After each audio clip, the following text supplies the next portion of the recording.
주 동안 평안하셨습니까? 우리는 지난 시간까지 귀납적 성경 연구의 기도, 관찰, 해석 단계를 공부하였습니다. 하나님은 성경을 통해서 우리와 커뮤니케이션을 하십니다. 하나님은 성경 본문을 통해서 우리에게 자신의 의미를 전달하기 위해서 인간 저자들을 통해 역사하셨습니다. 인간이 성경의 저자라는 사실은 성경 각 책의 구성 내용이 단어, 어구, 문법, 어법뿐만 아니라 저자의 사상이나 관념, 그리고 세계관은 저자가 살던 시대의 문화적 정황을 반영한다는 뜻입니다. 인간이 문화적 존재이기에 인간의 모든 저술과 기록은 문화적 활동입니다. 이 점은 성경도 마찬가지라고 할 수 있습니다. 그러므로 자세한 본문 읽기를 통한 관찰, 문맥, 역사적 배경, 단어 연구, 번역본, 장르 등이 중요한 것입니다.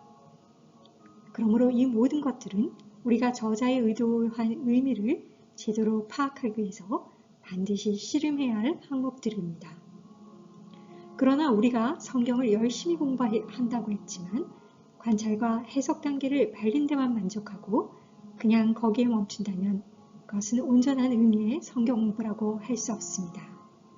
단지 성경 해석학 연습이라고밖에 할 수 없습니다. 우리가 아무리 진지하고 깊게 성경을 주석하고 해석한다고 해도 개인의 삶과 인격에 영향을 미치지 못한다면 우리는 성경을 영적 양식이라고 주장하는 것은 한낱 허울좁고 실속 없는 공연불에 지나지 않을 것입니다. 그러므로 적용은 성경 공부의 열매라고 할 수 있습니다. 귀납적 성경 공부의 마지막 단계인 적용은 바로 성경의 진리를 우리의 신앙과 삶에 연결시키는 단계입니다. 그럼 이제 귀납적 성경 연구 4단계 적용에 대해서 여러분들과 함께 살펴보도록 하겠습니다. 적용의 중요성에 대해서 살펴보도록 하겠습니다. 우리는 본문이 무엇을 뜻하고 있는가를 추구하는 해석에서 출발하지 말고 본문이 무엇을 말하고 있는가 하는 관찰로부터 시작해야 합니다. 본문의 의미가 무엇인가로 끝나지 말고 본문이 나의 삶에 어떤 도움을 주는가라고 끝을 맺어야 합니다. 즉, 성경이 도움이 되는가라기보다는 성경이 어떻게 도움이 되는가라는 것이 중요합니다. 성경은 우리의 생활을 변화시키기 위해서 쓰여졌습니다.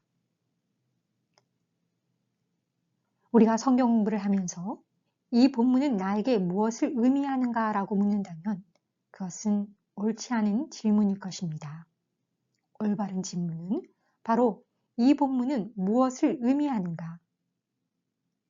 이 의미를 나의 삶에 어떻게 적용해야 하는가가 올바른 질문이라고 할 수 있습니다. 성경은 이해되어지는 것만으로는 부족합니다. 오직 적용되어질 때만 그 열매를 맺을 수 있습니다. 하나님의 진리의 말씀이 우리의 삶 속에 뿌리를 내리도록 해야 합니다. 우리가 하나님에 대해서 더 많이 배우기 위해서가 아니라 하나님을 더 많이 알고 더 많이 사랑하기 위해서 성경을 공부한다는 점을 늘 명심하시기 바랍니다. 적용의 필요성에 대해서 살펴보도록 하겠습니다. 하나님께서는 우리가 하나님의 말씀을 듣는데 그치지 않고 그 말씀을 행하기를 바라십니다.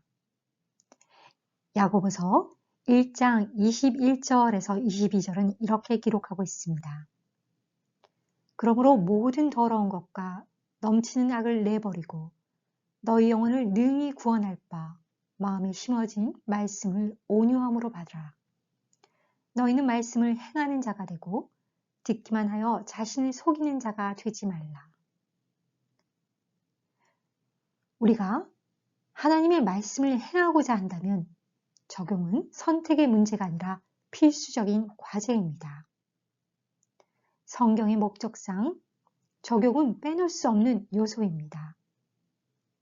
바울은 디모데에게 보내는 편지에서 성경의 본질과 유익, 목적을 다음과 같이 밝히고 있습니다.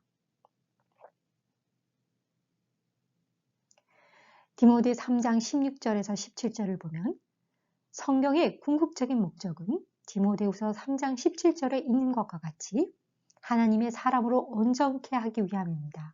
바로 하나님의 사람으로서 자격을 갖추게 합니다 라고 할 수 있는데요.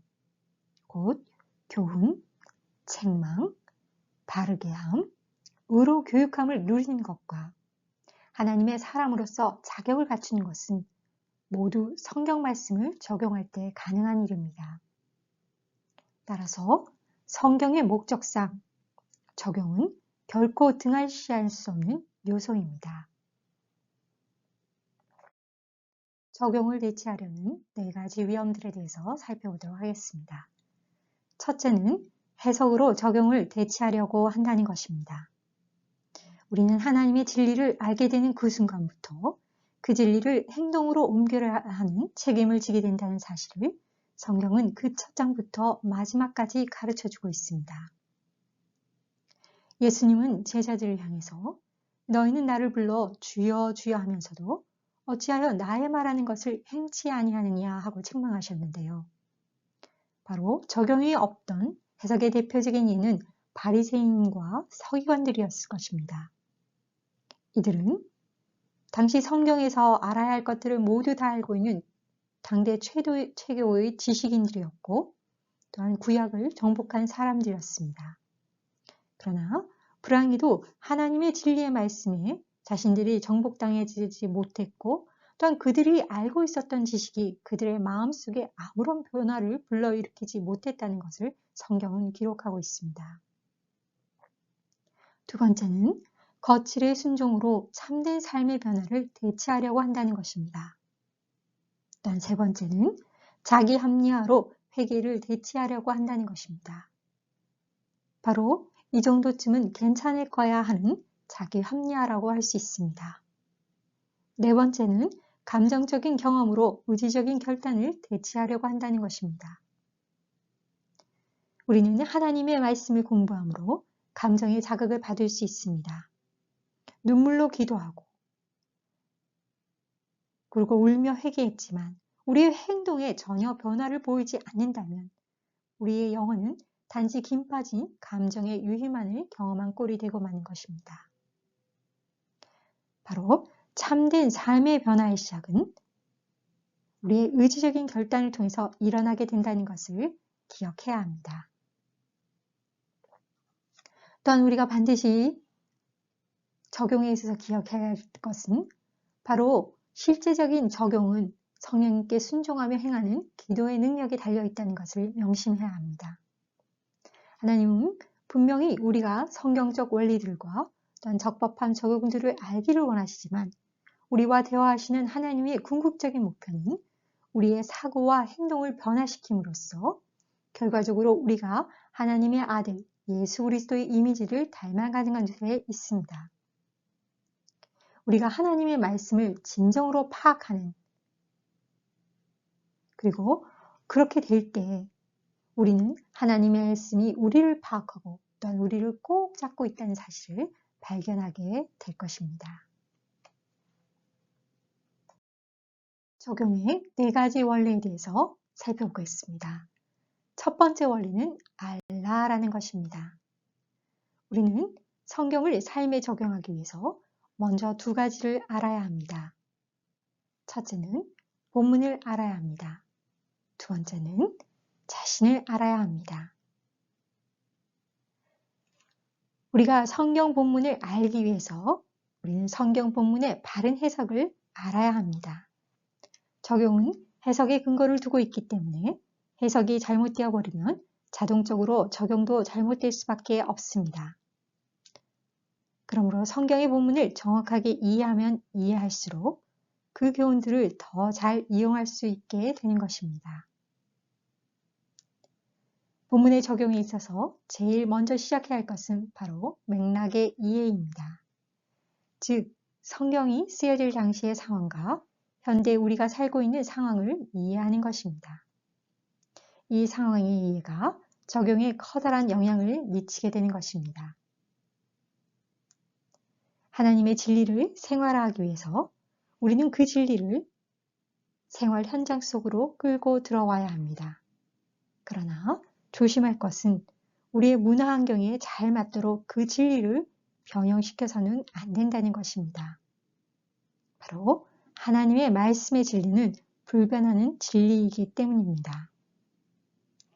또한 우리는 본문이 쓰여질 당시의 문화와 본래 수신자들이 처했었던 상황을 잘 이해하면 할수록 더욱 정확한 이해가 가능하고 또한 동시에 현대의 문화적 실정에 맞게 그 말씀을 적용할 수 있습니다. 그러므로 우리는 우리의 문화도 잘 이해해야 합니다. 당시의 문화에 대한 통찰력이 필요한 만큼 우리 자신들, 바로 우리가 살고 있는 이 현 세대의 문화에 대한 통찰력도 필요합니다.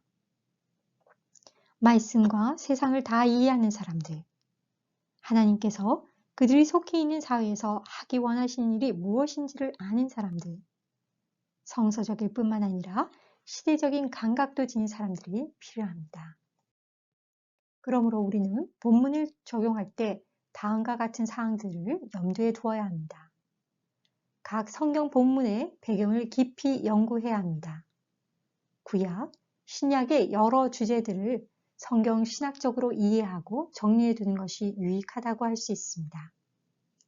또한 가르치는 자, 또한 가르침을 통해 개인의 유익이나 성취를 위한 그러한 도구화가 되지 않도록 우리는 분별하음과 신중함을 잃지 않도록 주의해야 합니다. 또한 경건의 시간을 통한 하나님의 인도, 경험, 또한 하나님의 뜻, 분별, 이러한 개인적인 적용은 주관적인 성격을 띨 수 있다는 점을 늘 염두에 두어야 합니다. 자, 두 번째는 자신을 알라는 것인데요. 이 본문의 바른 해석뿐만 아니라 우리는 우리 자신에 대해서도 알아야 됩니다. 디모데후서 4장 16절은 이렇게 기록하고 있습니다. 바울은 내가 내 자신과 가르침을 삼가 이 일을 계속하라고 디모데에게 경고하고 있는데요. 바로 먼저 자신에 대하여 세심한 주의를 기울이고 그 이후에 진리의 말씀을 다른 사람들에게 전하라고 권고하고 있는 것입니다. 그 이유는 자기 자신을 잘 모르고서는 남에게 말씀을 삶 속에 적용시키는 법을 제대로 가르쳐 줄 수 없기 때문입니다. 또한 로마서 12장 3절은 이렇게 기록하고 있습니다. 내게 주신 은혜로 말미암아 너희 중 각 사람에게 말하노니 마땅히 생각할 그 이상의 생각을 품지 말고 오직 하나님께서 각 사람에게 나눠주신 믿음의 분량대로 지혜롭게 생각하라 라고 기록하고 있는데요. 바른 통찰력, 즉 말씀에 대한 통찰력과 자신에 대한 통찰력이 영적 성장의 첫 걸음이라는 것을 늘 기억해야 합니다. 제2 원리는 바로 우리의 경험과 연결시키는 것입니다. 고린도후서 5장 17절은 이렇게 기록하고 있습니다. 그런즉 누구든지 그리스도 안에 있으면 새로운 피조물이라. 이전 것은 지나갔으니 보라 새 것이 되었도다. 우리가 참된 그리스도인이 된다는 것은 예수 그리스도께서 우리의 삶으로 들어오셔서 우리 삶의 중심이 되시고 우리 삶의 모든 영역을 주장하신다라는 것을 믿는 것이라고 할 수 있습니다. 우리 책 383페이지에서 385페이지에는 영업 명세서가 있는데요. 우리가 5가지 영역의 자기 평가서, 바로 개인, 가정, 교회, 직장, 사회생활에서 우리가 영업 명세서를 작성해 보는 것이 어떨까요? 우리는 역사하시는 하나님 말씀을 경험해야 합니다. 바로 역사하시는 하나님의 말씀은 우리에게 새로운 통찰력을 주고 또한 새로운 관계들에게 영향을 미친다고 할 수 있기 때문입니다. 하나님과의 새로운 관계, 자신과의 새로운 관계, 타인과의 새로운 관계, 또한 원수 사탄과의 새로운 관계를 의미합니다. 우리가 성경을 공부함으로써 이렇게 얻어진 통찰력들은 우리 삶의 관계의 영역 속에서 적용시켜 나가야 합니다. 말씀은 우리의 죄를 노출시키고 하나님의 약속과 하나님의 명령과 우리가 따라야 할 본을 말해준다고 할 수 있습니다. 예수 그리스도께서는 역동적으로 역사하시는 말씀을 통해서 성경의 진리를 삶 속에 적용하기 원하는 사람들의 삶을 변화시키고 계시기 때문입니다. 세 번째 단계는 묵상하라입니다. 여호수아서 1장 8절과 시편 1편 1절에서 2절 말씀은 영적인 성공은 밤낮으로 말씀을 묵상하는 데 달려있다고 교훈하고 있습니다. 바로 말씀 묵상은 삶을 변화시키는 열쇠라고 할 수 있습니다. 네 번째 원리는 실천하라입니다. 성경의 궁극적인 목적은 바로 진리를 실천하는 데 있습니다. 승리를 위해 달려라. 바로 이것이 하나님 말씀의 메시지입니다. 말씀에 대한 우리의 갈증이 곧 말씀에 대한 순종과 직접적인 함수관계에 놓여 있습니다. 그러므로 우리는 말씀을 더 많이 이해하면 할수록 말씀을 더 많이 적용할 수 있습니다. 말씀을 더 많이 적용할수록 말씀을 더 많이 이해하기 원합니다. 바로 이것이 이해와 적용이 다 필요한 이유입니다. 하나님의 말씀을 경험하는 것이 곧 하나님의 말씀을 기쁨으로 즐기는 것입니다. 삶의 변화는 하나님의 말씀으로 시작됩니다. 성경은 사람들의 삶을 변화시키는 데 사용되는 하나님의 도구입니다. 우리는 먼저 나를 변화시켜야 합니다. 그리고 내가 속한 가정, 교회, 사회, 더 나아가 세상을 변화시킬 수 있습니다. 적용이 필요한 9가지 질문에 대해서 살펴보겠습니다. 내가 따라야 할 모범이 있는가? 내가 피해야 할 죄가 있는가? 내가 붙잡아야 할 약속이 있는가? 내가 드려야 할 기도가 있는가? 내가 순종해야 할 명령들이 있는가? 내가 구비해야 할 조건이 있는가? 내가 외워야 할 구절이 있는가? 내가 고쳐야 할 교리적인 오류가 있는가? 내가 직면해야 할 도전이 있는가? 우리는 효과적인 적용을 위해서 이런 9가지 질문을 던져볼 수 있습니다. 우리가 이렇게 성경을 읽고 적용해 나갈 때 성령님께서는 우리의 생활 속에 어떤 부분이나 또한 우리가 처해 있는 상황 속에서 반드시 고쳐야 할 부분들을 알려주십니다. 문제는 우리가 그런 변화에 응할 용의가 있느냐라는 한 것인데요. 요한복음 15장 17절은 이렇게 기록하고 있습니다. 너희가 내 안에 거하고 내 말이 너희 안에 거하면 무엇인지 원하는 대로 구하라. 그리하면 이루리라 라는 약속의 말씀이 있습니다. 우리가 하나님의 말씀을 대할 때 정직한 심령으로 배우고자 하는 자세로 임한다면 성령님께서는 결코 우리를 실망시키지 않으십니다. 우리가 효과적인 정욕을 위해서 삶의 기준이 되는 원리를 찾아봐야 되는데요. 이 원리는 어떻게 찾아볼 수 있을까요? 또한 이 원리를 어떻게 적용할 수 있을까요? 우리는 해석은 하나이고 적용은 여럿이다라는 원리를 먼저 상기해야 합니다. 하나님께서는 인간들의 전체 역사를 통해서 하나님께서 원하시는 기본적인 생활의 원리 또는 진리들을 성경 속에 계시해주고 있습니다. 우리가 성경을 공부하면서 이러한 신학적인 원리들을 찾아낼 수 있다면 말씀을 생활 속에 적용하는 데 상당한 도움을 얻을 수 있습니다. 그러면 오늘날 모든 그리스도인들이 성경 본문에 담고 있는 신학적 원리들을 삶 가운데 어떻게 적용할 수 있는지를 살펴보도록 하겠습니다. 우리는 성경 본문 속에 있는 신학적 원리들이 어떻게 원래의 상황에 대해 말하고 있는지를 주목해야 합니다.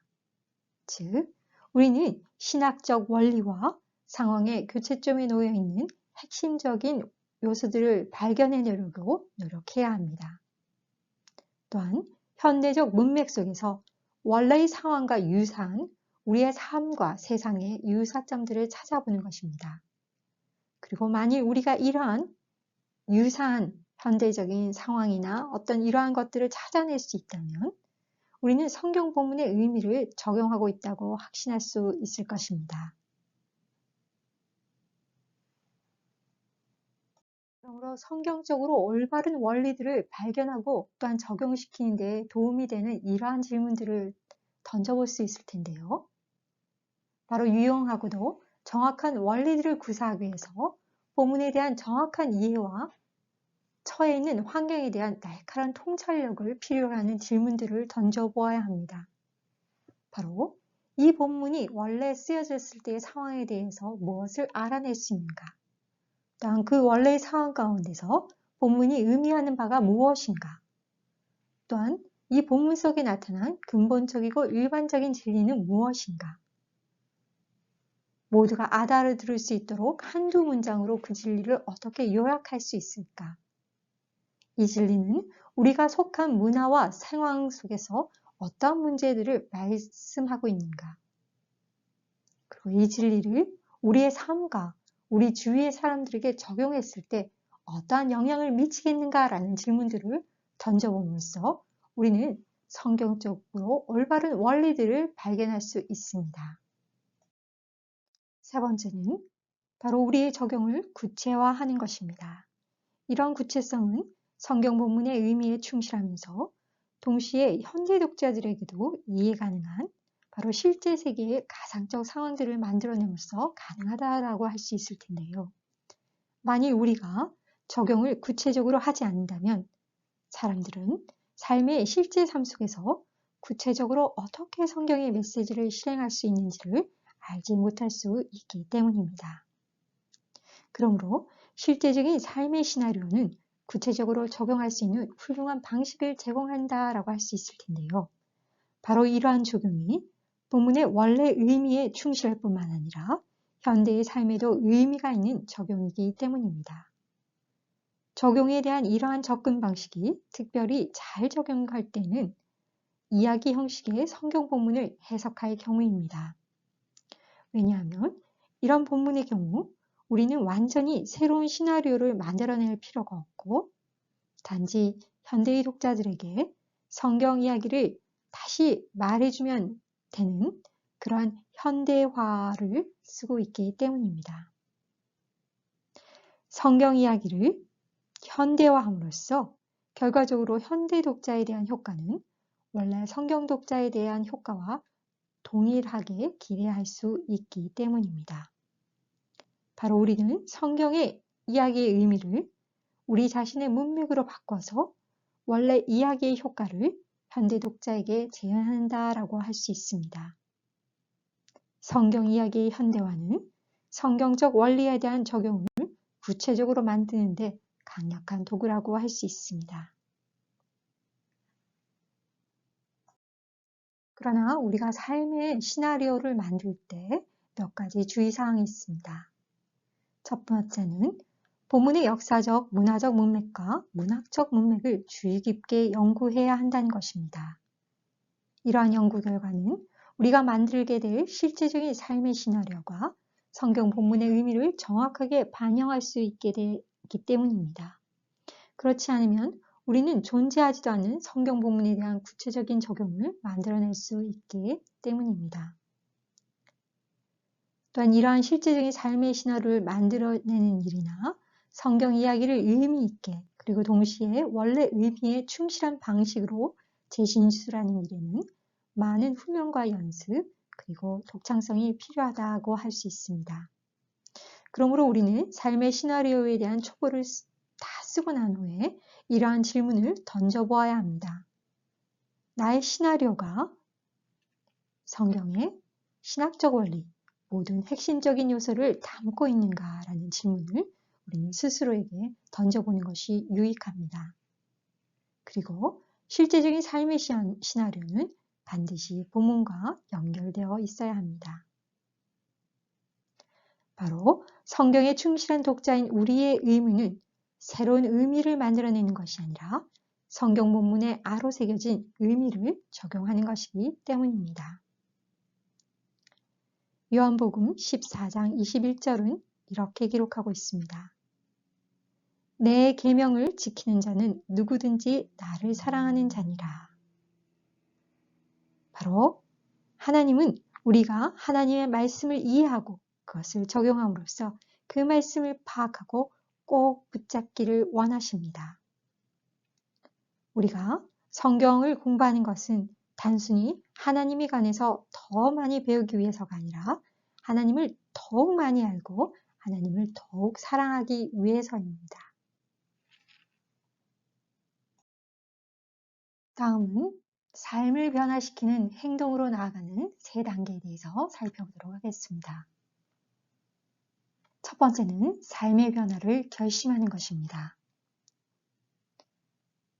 우리는 우리의 생활 속에서 어느 부분에 변화가 필요한가를 확인하고 그 변화를 추구해야 합니다. 목표를 설정하고 그리고 구체적으로 이 변화의 결과 뒤에 나의 모습이 어떻게 변화될 것인가를 그려보고 그것을 추구해 나가는 것이 유익하다고 할 수 있습니다. 또한 두 번째는 계획을 세우는 것입니다. 계획은 설정한 목표를 달성해 나가기 위해 필요한 구체적인 일련의 행동 계획을 말합니다. 계획하는 일은 목표를 이루기 위해 필요한 일련의 구체적인 행동을 준비하고 또한 거기에 필요한 것들을 상세히 생각해 보는 것입니다. 이름, 날짜, 시간, 장소 이러한 구체적인 계획을 세울수록 우리의 성공 가능성은 더욱 높아진다고 할 수 있습니다. 그러므로 우리가 이러한 목표 설정을 잘했으면 그 과정도 훨씬 수월하다고 할 수 있습니다. 자, 그러면 이제는 마지막으로 행동으로 옮겨야 되겠지요. 여기에는 세 가지 전략이 필요한데요. 바로 특별히 계획이 반복되는 행동이나 또한 몇 단계에 걸친 행동을 요구하고 있다면 거기에 맞는 체크리스트를 만들어 보는 것입니다. 또한 다른 사람과 함께 서로 검사를 해주면서 관계를 맺는 것도 유익한 도움이 될 수 있고요. 또 계획이 진행되는 바를 매일 일기 형식으로 기록해 나가는 것도 좋은 방법이라고 할 수 있습니다. 그리고 정기적으로 개인적인 묵상과 점검의 시간을 갖는 것입니다. 나의 영적 상태를 측정할 수 있는 방법. 바로 우리를 잘 알고 또한 하나님께서 어떻게 나의 경험 속에 역사하고 계시는가를 우리는 확실히 알아야 합니다. 빌립보서 2장 13절은 이렇게 기록하고 있습니다. 너희 안에서 행하시는 이는 하나님이시니 자기의 기쁘신 뜻을 위하여 너희로 소원을 두고 행하게 하시나니. 바로 우리가 목적을 세우고 계획을 짜고 이렇게 행동으로 옮겨 나갈 때 하나님께서는 바로 우리 곁에 계시다는 사실, 우리는 그것을 꼭 명심해야 합니다. 바로 이것이 우리가 신앙생활에 있어서 격려받을 수 있는 이유이고 또 우리가 이러한 목적들을 달성하기 위해서 하나님께서 우리에게 필요한 것들을 공급해 주신다는 것을 우리는 늘 염두에 두어야 합니다. 말씀 속에 빠져들어가서 직접 진리를 발견하는 기쁨을 체험하는 삶의 변화를 일으키기 위한 제안을 생각해 볼까 합니다. 바로 개인적인 성경 공부를 시작하는 것입니다. 성경 공부의 목표를 정하고 우선순위를 결정하는 것입니다. 거기에 맞는 스케줄을 짜고 또한 훈련이 필요한데 바로 공부에 대한 훈련이 필요하다고 할 수 있습니다. 또한 우리가 개인 성경 공부를 통해서 얻은 내용을 다른 사람들과 함께 나누어 보는 것은 유익한 방법입니다. 에스라 7장 10절은 바로 개인적인 성경 공부의 모범 답안이라고 할 수 있을 텐데요. 에스라가 여호와의 율법을 연구하여 준행하며 율례와 규례를 이스라엘길에 가르치기를 결심하였더라라고 하고 있습니다. 바울은 성경의 목적을 경건함에 이르는 진리라고 디도서 1장 1절을 통해 언급했습니다. 우리는 효과적인 성경 공부를 위해서 먼저 우리가 직접 하나님의 말씀에 파고들어야 합니다. 그 후에는 말씀이 우리를 파고들 수 있도록 함으로써 우리의 인격과 행동을 변화시키도록 해야 합니다. 또한 이러한 유익을 위해서 우리는 소그룹 성경 공부를 조직할 수 있을 텐데요. 소그룹 모임의 정의는 그리스도인들이 서로 간의 성숙을 위해 함께 참여하는 그룹 활동으로서 그리스도를 닮아가기 위한 공동체적 프로그램이며 교육적 수단이라고 정의할 수 있을 것입니다. 그러므로 소그룹 모임의 의의는 바로 서로라는 의식을 구현하기 위한 구체적인 수단이 될 수 있고, 또한 신앙 공동체를 형성하는 최소의 기본 단위라고 할 수 있습니다. 그리고 독특하고 또한 창의적인 학습 방법을 발전할 수 있는 교육의 장이 된다고 할 수 있고, 또한 평신도 지도력을 개발할 수 있는 최적의 계기를 마련해 준다라고 할 수 있을 텐데요. 바로 이러한 성경 공부는 공동체의 굉장한 동기부여와 또한 참여의식과 소속감을 높여줌으로써 많은 유익함이 있다고 할 수 있습니다. 효과적인 소그룹 성경 공부를 위해서 우리는 다음과 같은 것들을 생각해 볼 수 있습니다. 첫째는 모임의 목표를 정하는 것입니다. 성경을 공부하기 원하는 사람들을 모집하고 모임을 시작하기 전에 얼마나 자주 모일 수 있을지 결정하는 것은 중요합니다. 인원은 6명에서 8명이 공부할 때가 가장 효과적이라고 할 수 있을 텐데요.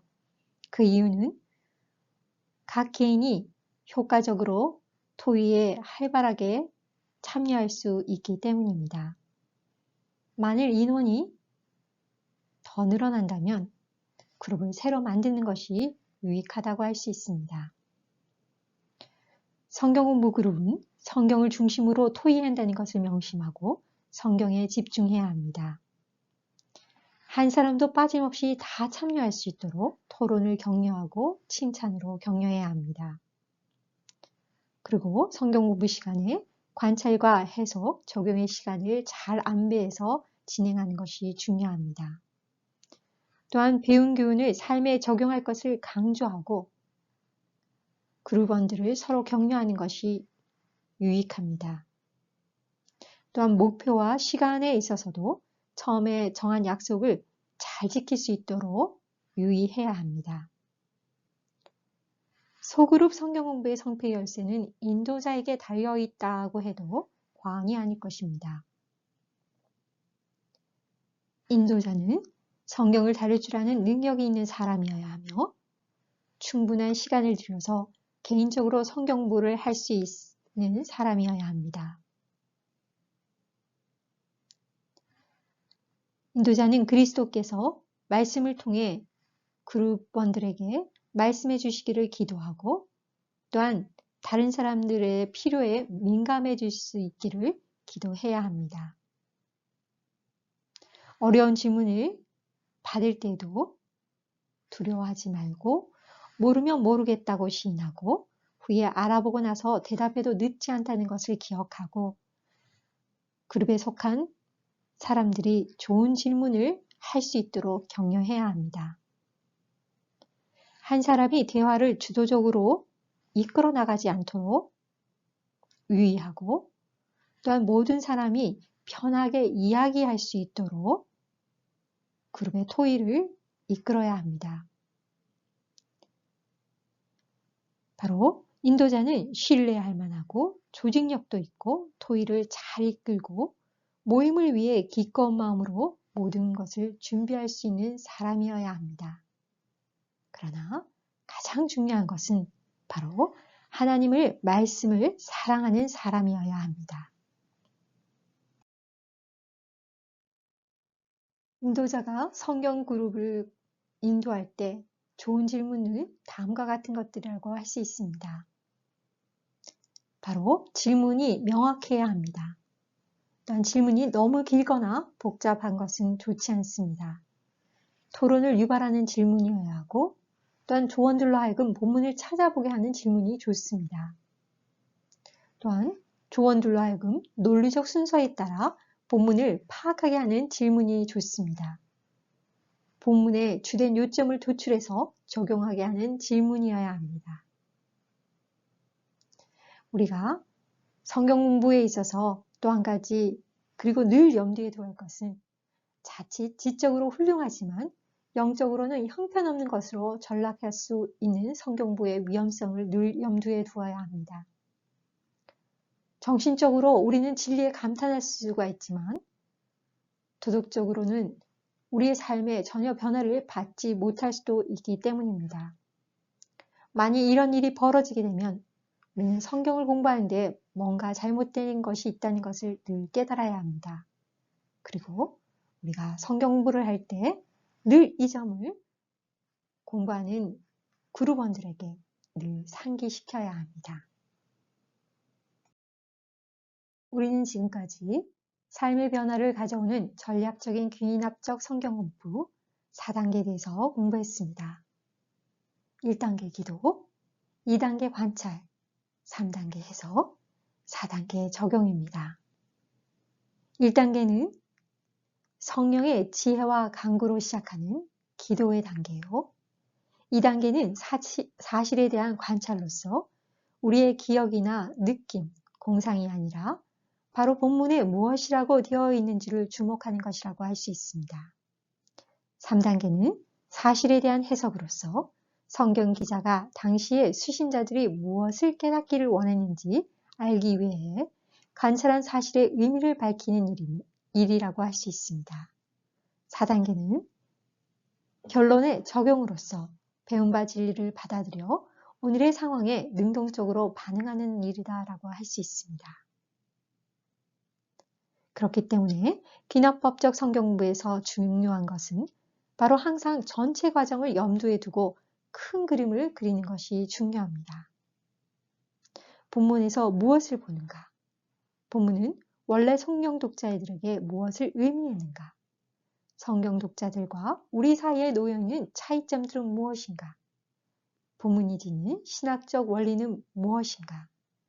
오늘날 그리스도인들이 이 신학적 원리를 자신의 삶에 어떻게 적용해야 하는가라는 질문과 해답을 찾아 나가는 것이다 라고 할 수 있습니다.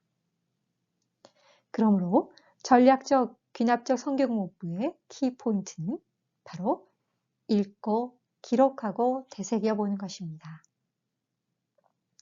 많은 사람들이 읽는다고 하지만 실제로는 대충 구경만 하고 지나가는 경우가 많습니다. 우리는 하나님의 말씀을 그런 식으로 읽어서는 그 진가를 발견할 수 없습니다. 그러므로 우리는 의도적이고 집중된 노력이 요구됩니다. 우리는 성경의 한 부분을 읽고 또 읽고 반복해서 읽어야 합니다. 또한 우리는 읽은 것에 대한 간단한 노트를 해나가는 것이 중요합니다. 본문에서 본 바를 적고 또한 얻어지는 통찰들과 또 의문나는 점들을 적는 것입니다. 그러므로 우리는 쓰는 습관을 꼭 가져야 합니다. 관찰한 내용을 따로 종이를 준비해서 기록해 보고 또한 관찰한 내용과 깊은 의미를 담고 있는 것들을 요약해 보는 것은 아주 좋은 습관입니다. 그렇게 함으로써 우리는 오래 기억할 수 있고 또한 그것들을 활용할 수 있게 되기 때문입니다. 우리는 성경의 본문에서 본 바에 대해서 시간을 내어서 생각해 보아야 합니다. 이 본문에서 무슨 일이 일어나고 있는지, 하나님에 관하여 나는 이 본문에서 무엇을 발견할 수 있는지, 지금 읽은 말씀에 비추어서 나는 무엇을 해야 하는지, 이런 되새기는 과정, 그리고 묵상의 과정을 통해서 우리는 하나님의 말씀을 우리 삶에 적용하는 데 있어서 결정적인 역할을 할 수 있기 때문입니다. 우리는 하나님의 말씀의 뜻을 이해하기 위해서 이 말씀을 실천적으로 붙잡을 필요가 있습니다.